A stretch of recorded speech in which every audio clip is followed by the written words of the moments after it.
time of year? That's right, baseball season. It has been 6 long, grueling, cold months of no baseball, and I am so glad that it's over. It is the perfect weather to go out to the ballpark and catch a game, or even sit at home on your porch and watch one on the radio. Listen to one on the radio. Hey, I can do that. And I love baseball on the radio for many reasons, but one of my favorite things about baseball on the radio is the wonderful arcane statistics that they use to fill time between batters. You see, on TV, they can show replays of things that happened a few minutes ago and sometimes even stop talking during the broadcast. But on radio, they don't have that kind of luxury. So they have all sorts of statistics about all sorts of different things to try and help illuminate the game of baseball to the listener. I'll give you an example. Last night, batter comes up, there's a player on third and a player on first. And the announcer says, this batter is 0 for 2 against left-handed pitchers with runners in scoring position this season. Now, if you hear that and you think, I don't know what that means and that sounds stupid, you're right. But if you hear that and you think, that's actually a very normal and important statistic, Justin, you are my people.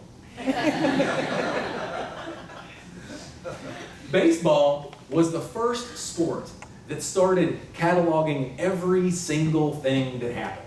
Every single time somebody got a hit or struck out, every single one started counting them all. But here's your question for the day. Do you know why? Anybody? Have Philip for the radio? This is way before radio. That it is because you cannot tell by watching any one game of baseball the difference between a very good hitter and a not so good hitter. You just can't tell. You don't have to understand what makes a batting average, but it's important to know that a 300 batting average is really good, and a 200 batting average is really bad. And the difference between a 300 batting average and a 200 batting average is 1 hit every other day. So in any one game, you could never tell the difference between a 200 hitter and a 300 hitter. Only by counting all this stuff up, by looking at how they do over the course of a week or a month or the whole season, can you get a true picture of who the good players are.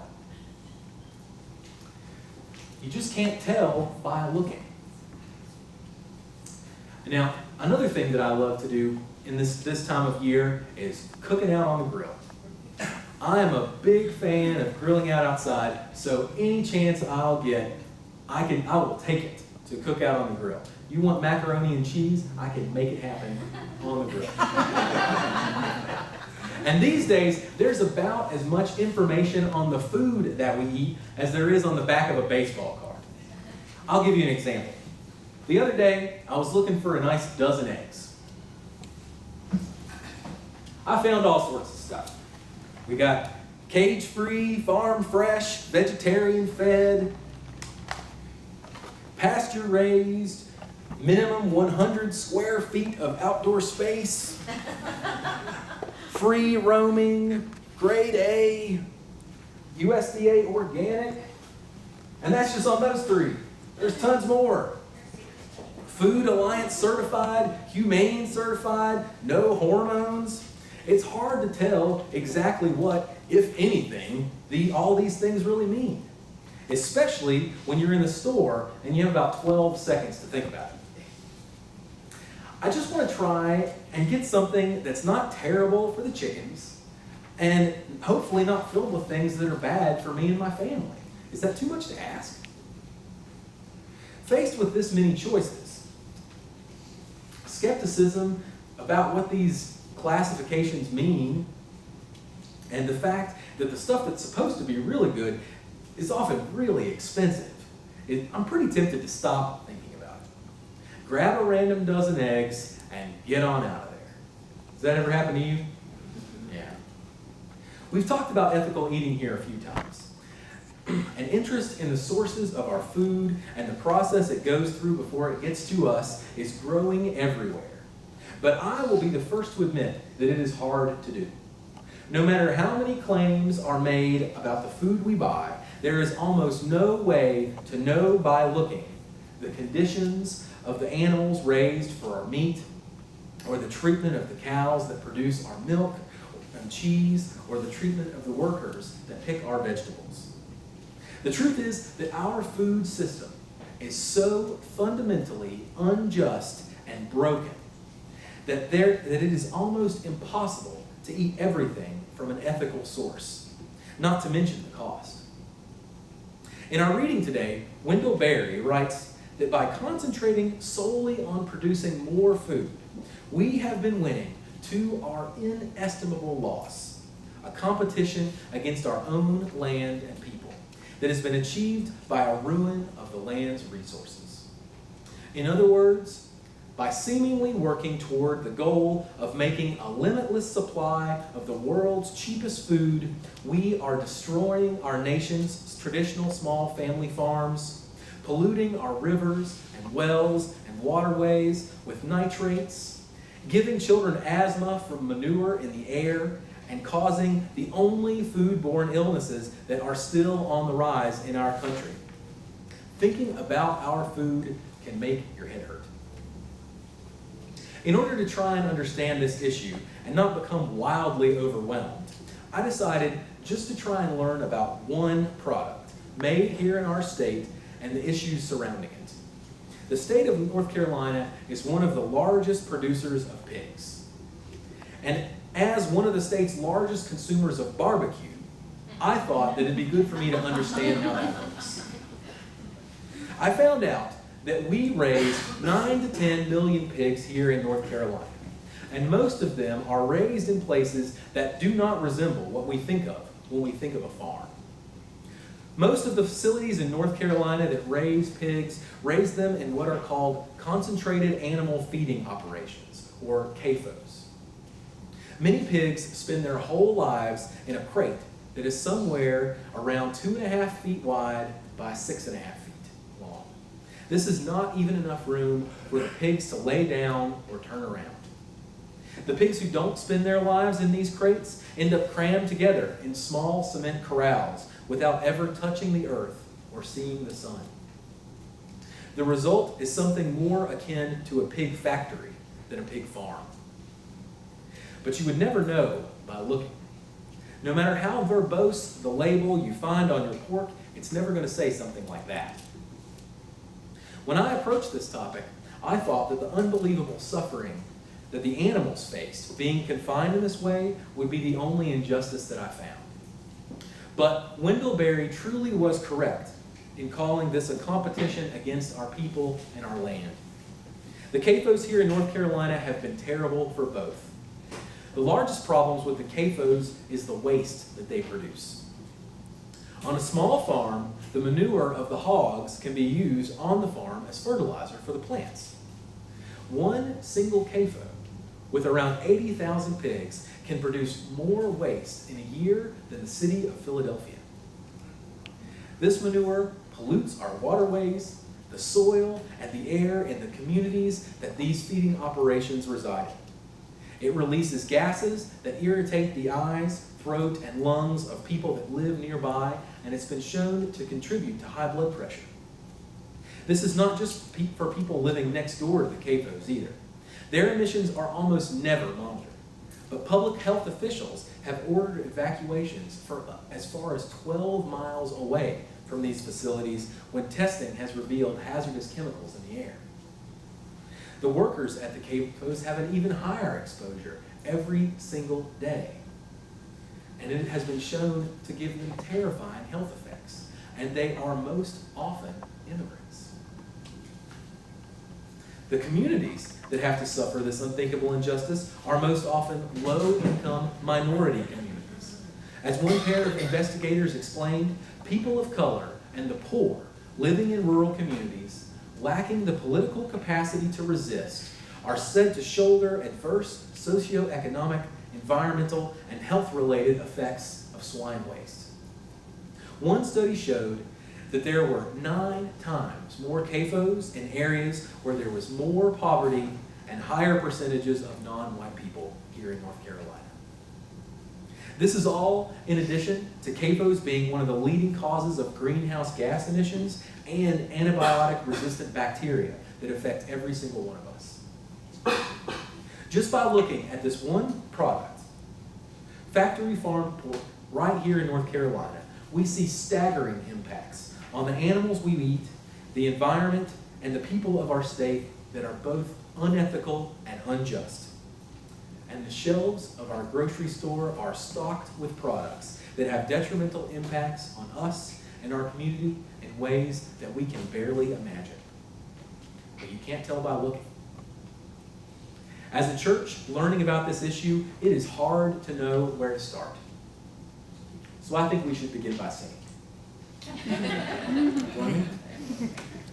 Ubi caritas et amor, ubi caritas Deus ibi es, where love and caring are, there is God. Where love and caring are, there is God. I think the first thing to do is to admit that this is even true. It's hard to believe, much less talk about. Think about our song. Where is the love and the caring in our food? For many religious traditions, sharing a meal together is one of the most sacred things that you can do. But there is no love in keeping an animal in a box for its whole life. There is no caring in filling our water and our air with hazardous chemicals. There is no love in harming your neighbors and destroying your community for profit. And there is no caring in trying not to think about it. The injustice in our food supply is something we cannot ignore. As a spiritual community, I think there are a few ways we can work together to make an impact. First, I think we need to share what we learn with one another. I know about baseball because lots of other people are watching the games that I'm not watching, and counting all sorts of things and sharing what they learn, and still more people are taking all that information and working with it together to produce all sorts of things that help me better understand the game of baseball. Surely, the effort put into something as trivial as baseball can be put into something as important, as sacred as the food that we eat. Right now, more effort and more money are being spent to make us not know what we're eating. By pooling our efforts and sharing what we learn, we can break down the daunting task of eating ethically and affordably into smaller tasks that we can tackle together. For instance, I took a few minutes on the internet with our cartons of eggs here. This one and this one come from chickens with their beaks cut off that walk around every day on a concrete slab. This one comes from chickens that are not maimed and walk around in grass and eat their regular diet. Took about 10 minutes. Imagine if we all took something and we shared what we could find out. I bet one of you could even tell me where I could get a dozen eggs from a trustworthy local farmer. I bet one of you could even tell me where I could get some pork from a pig that actually got to lay around in the mud for a while. And I bet some of you could even share recipes with me to help me eat a little bit less meat.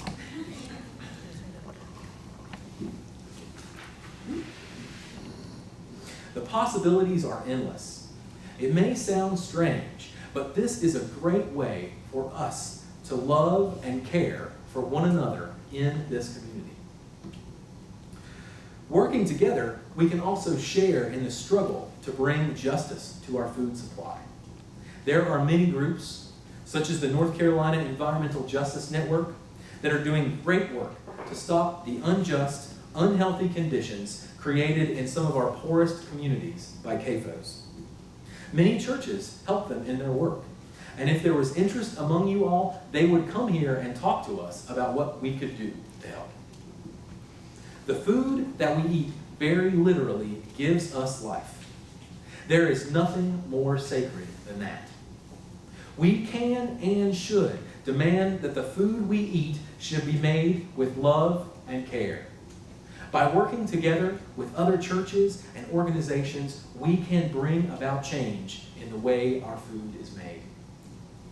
Finally, by adding our spiritual community to this effort, I think we can add something very helpful to the wonderful organizations that are already working on this issue. We can add our faith. It took a century to transform our country of small farms into a country that can buy food at Walmart without any sense of where the food comes from. It may take a century or more to build a food supply that can feed all the people in this country without causing immeasurable suffering to the animals, the workers, the neighbors, or the environment. We ask for nothing less than the redemption of our broken food system. Is that not the work of a people of faith? I believe that good food, free of strange chemicals, grown from earth that is not polluted and raised with love and care, should be available to each and every person. And I have faith that it can happen. Spreading that faith will inspire others to want to find out what you can't tell by looking at our food. Spreading that faith will keep up the fight when it looks impossible, and keep up the pressure on those who profit from keeping things just as they are. The profound injustice in the way our food is produced can seem overwhelming and impossible to get away from. But by working together, we can learn to eat better. We can support the people who are trying to make a difference, and we can share our faith in a better way with the nation. Ubi caritas et amor, ubi caritas Deus ibi es, where love and caring are, there is God. Where love and caring are, there is God.